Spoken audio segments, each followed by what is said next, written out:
क्या आप जानते हैं कि गुरु शुक्राचार्य का नाम शुक्र क्यों पड़ा? और तो और इन्हें भगवान शिव ने जिंदा क्यों निगल लिया था? अगर नहीं जानते तो कोई बात नहीं, बने रहिए हमारे साथ और इस वीडियो को अंत तक देखें। हम आपको इससे जुड़े सारे तथ्यों से अवगत कराएंगे। शिव पुराण में दिए उल्लेख के अनुसार एक समय की बात है जब असुर अंधक, जो कि भगवान शिव का ही अंश था, माता पार्वती पर मोहित हो गया था। उसे कई विद्वानों ने समझाने की कोशिश की कि यह अधर्म है और घोर पाप भी।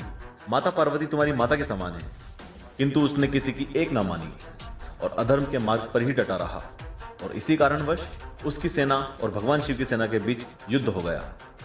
जब युद्ध के दौरान उसकी सेना के अनेकों असुर योद्धा मृत्यु को प्राप्त हो गए और उसने अपने बाकी बचे योद्धाओं का मनोबल टूटते देखा तो वह बड़ा परेशान हो गया और सोचने लगा कि ऐसी विपरीत परिस्थिति में कौन उसकी मदद कर सकता है।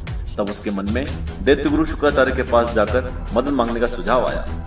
वह दैत्य गुरु शुक्राचार्य के पास गया और बोला, हे गुरुदेव, हम तो आपके अधीन हैं और ऐसी विकट परिस्थिति में आप ही मेरी मदद कर सकते हैं और मैं चाहता हूं कि आपके पास संजीवनी विधा है।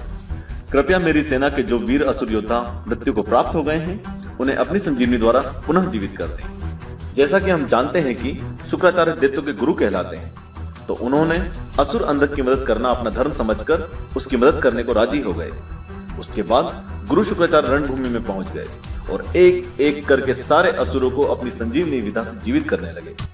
यह देख महादेव की भेजी सेना में हलचल मच गई और वह असुर भारी संख्या में महादेव की भेजी सेना को नुकसान पहुंचाने लगे। जब यह बात महादेव को पता चली कि दैत्य गुरु शुक्राचार्य मरे हुए असुरों को अपनी संजीवनी द्वारा जीवित करते जा रहे हैं, तब महादेव ने अपने गणराज नंदी को शुक्राचार्य का अपहरण कर उनके पास लाने को कहा। तब महादेव की आज्ञा मान नंदी अत्यंत विशाल एवं भीषणकारी रूप लेकर रणभूमि की ओर निकल पड़े और जब वहां पहुंचे तो देखा कि दैत्य गुरु शुक्राचार्य वहां रणभूमि के मध्य असुरों से घिरे हुए बैठे हैं। तब नंदी ने अपना विशाल रूप धारण कर सारी असुर सेना को लांघकर शुक्राचार्य को एक झटके में उन्हें अपने हाथ में जकड़ लिया और कैलाश की ओर बढ़ने लगे। ऐसा देख असुरों ने विभिन्न प्रकार के शस्त्रों से नंदी के ऊपर आक्रमण किया, पर नंदी ने अपने मुंह से भीषण आग निकालकर कई असुरों को मृत्यु की गोद में सुला दिया। नंदी कैलाश में भगवान शिव के समक्ष दैत्य गुरु को लाकर हाथ जोड़कर खड़े हो गए।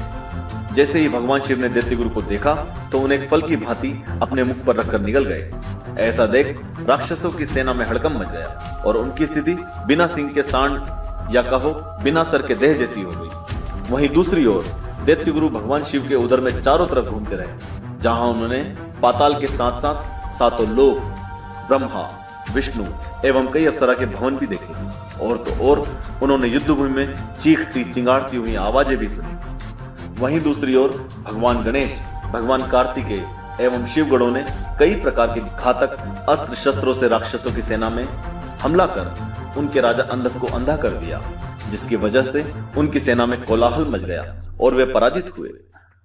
वहीं दैत्य गुरु को भगवान शिव के उदर से निकलने का जब कोई मार्ग ना दिखा और वहीं चारों ओर घूमते हुए उनको 100 वर्ष बीत गए, तो उन्होंने शैव योग का आश्रय लेकर भगवान शिव की स्तुति करना शुरू कर दिया, जिसके माध्यम से वह भगवान शिव के जठर पंजर से होते हुए उनके लिंग मार्ग से बाहर आ सके। तब भगवान शिव ने दैत्य गुरु से कहा कि आप लिंग के मार्ग से बाहर आए हैं, जो कि शुक्र का मार्ग है, इसलिए आज से आप शुक्र नाम से जाने जाएंगे। और फिर भगवान शिव और माता पार्वती ने उन्हें अपना पुत्र भी मान लिया। तब उन्होंने हाथ जोड़कर भगवान शिव की स्तुति की और उनके आदेश अनुसार वापस जाकर राक्षसों के मार्गदर्शक हुए, जो कि दैत्यों के आचार्य शुक्राचार्य के नाम से जाने जाते हैं। हम उम्मीद करते हैं आपको हमारे द्वारा दिखाए जा रहे वीडियो पसंद आ रहे होंगे। अगर ऐसा है तो हमारे चैनल को अभी लाइक, सब्सक्राइब और शेयर करें। हर हर महादेव।